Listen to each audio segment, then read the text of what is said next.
आज से हम लोग फिन पार्ट 2 लेकर आए हैं। पार्ट 1 में हम 1 से लेकर 38 नंबर क्वेश्चन तक बताए थे। आज हम लोग 39 नंबर क्वेश्चन करेंगे जो बहुत इम्पोर्टेंट है। केमिस्ट्री का है पार्ट 2 और चैप्टर नंबर 1 का रासायनिक समीकरण एवं अभिक्रिया का। तो चलते हैं अपने क्वेश्चन नंबर 39 की ओर।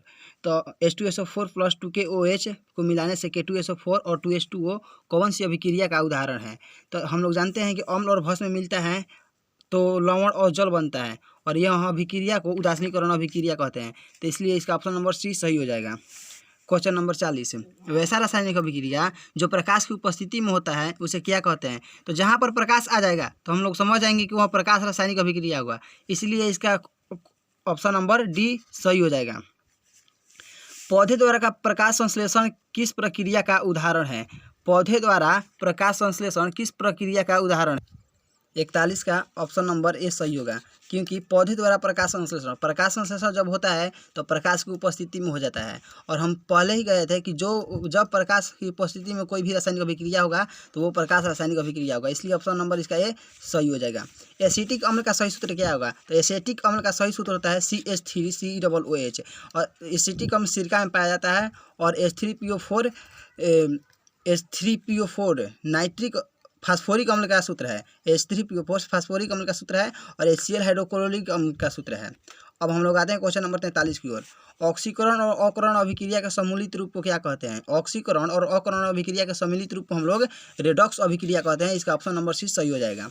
वैसा रासायनिक अभिक्रिया जिसमें तत्व के साथ ऑक्सीजन का जुड़ना तथा यौगिक के साथ हाइड्रोजन का निकलना क्या कहलाता है। तो देखिए, जब ऑक्सीजन का जुड़ना बोलेगा तो ऑक्सीकरण कहेंगे, और हाइड्रोजन का जुड़ना बोलेगा तो अकरण कहेंगे। तो यहाँ पर क्या कह रहा है, ऑक्सीजन का जुड़ना और हाइड्रोजन का हटना। तो इसका ऑप्शन नंबर सी सही हो जाएगा। इसका मतलब ऑक्सीकरण, क्योंकि ऑक्सीजन का जुड़ रहा है तो ऑक्सीकरण, और बोलता है कि हाइड्रोजन जुड़ रहा है तो हम लोग अवकरण मारते, लेकिन यहाँ पर क्या बोल रहा है, ऑक्सीजन जुड़ रहा है। तो ऑप्शन नंबर सी सही हो जाएगा। H+O2 SO2 कौन सी अभिक्रिया का उदाहरण है। देखिए, यहाँ पर ऑक्सीजन है और यहाँ पर ऑक्सीजन जुड़ रहा है, तो अभी हम बताएं ऊपर कि ऑक्सीजन जब जुड़ेगा तो उसको ऑक्सीकरण अभिक्रिया कहेंगे। तो इसलिए इसका ऑप्शन नंबर सी सही हो जाएगा। और प्रश्न संख्या 46 है, H2+Cl2 2HCl कौन सी अभिक्रिया है।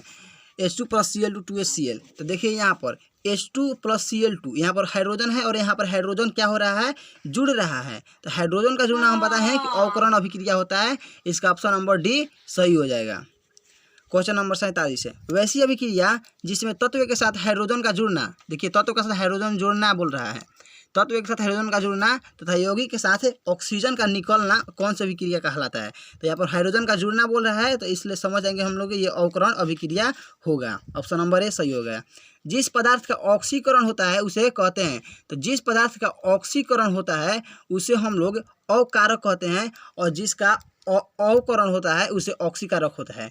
और कोई उल्टा समझ लेगा कि ऑक्सीकरण हो रहा है तो ऑक्सीकारक होगा, नहीं, ये उल्टा होता है। ऑक्सीकरण बोलेगा तो अवकारक मारेंगे, और अवकरण यहाँ पर बोलेगा तो ऑक्सीकारक बोलेंगे। तो इसका ऑप्शन नंबर ए सही हो जाएगा। अब हम प्रश्न संख्या 49 की ओर आते हैं। जिस पदार्थ का अवकरण होता है उसे क्या कहते हैं। देखिए, आ गया ना, अवकरण दिया यहाँ पर दे दिया तो ऑक्सीकारक मार लेंगे। अवकरण दिया है तो अवकारक नहीं मारेंगे, ऑक्सीकारक मारेंगे। तो ऑप्शन नंबर इसका बी सही हो गया। 50 नंबर क्वेश्चन की ओर चलते हैं। तो फास्फोरिक अम्ल का सही सूत्र है, अभी ऊपर बताए हैं यहाँ पर कि फास्फोरिक अम्ल का सही सूत्र H3PO4 होता है। तो यहाँ पर देखिए, फास्फोरिक अम्ल का सही सूत्र H3PO4 होता है। ऑप्शन नंबर बी राइट हो जाएगा।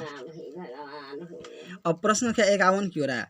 51, भोजन में डैश को मिला देने से भोजन का ऑक्सीकरण रुक जाता है। तो भोजन में एंटीऑक्सीडेंट को मिला देने से भोजन का ऑक्सीकरण रुक जाता है। इसका ऑप्शन नंबर ए सही हो जाएगा। प्रश्न संख्या 52, जब कोई पदार्थ ऑक्सीजन की उपस्थिति में जले और जलकर ऊष्मा और प्रकाश उत्पन्न करे तो इसे क्या कहते हैं। तो उसे दहन कहते हैं, दहन। ऑप्शन नंबर डी सही हो जाएगा। जब पदार्थ नहीं जलता है तो उसे डैश पदार्थ कहते हैं। देखिए, जब पदार्थ नहीं जलता है तो उसे अज्वलनशील पदार्थ कहते हैं। तो देखिए, यहाँ पर ऑप्शन में अज्वलनशील पदार्थ नहीं है, लेकिन अज्वलनशील पदार्थ को ही अदहनशील पदार्थ कहते हैं। तो ऑप्शन नंबर सी सही हो जाएगा। ज्वलनशील और दहनशील एक ही होता है, लेकिन अदहनशील और अज्वलनशील दोनों एक ही होता है।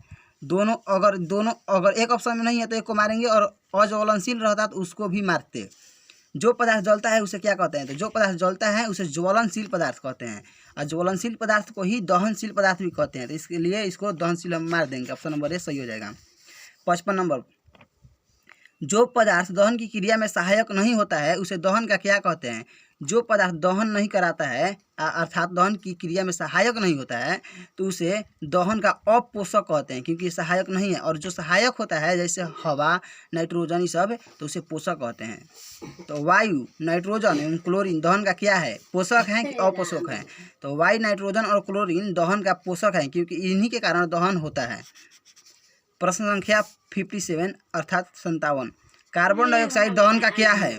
कार्बन डाइऑक्साइड दहन का क्या है? तो कार्बन डाइऑक्साइड जो होता है दहन का अपोषक होता है, क्योंकि कार्बन